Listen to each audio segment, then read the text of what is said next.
আসসালামু আলাইকুম। এটা হচ্ছে জান্নাতুল বাকি।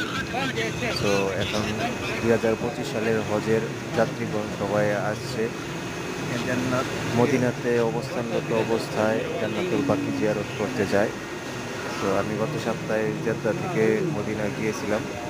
ওই সময় দেখতে পাই এক হাজি, পাকিস্তানি এক হাজি সম্ভবত। উনি জান্নাতুল বাকির যে কবরস্থানের মাটি আছে উনি কিছু একটা নেওয়ার চেষ্টা করতেছিল। সো ওই সময় দায়িত্বরত যে আশকারী আছে, পুলিশ সদস্য আছে, উনি ওনাকে আহ, পাশে নিয়ে যেয়ে পাসপোর্ট চেক করার চেষ্টা করতেছে।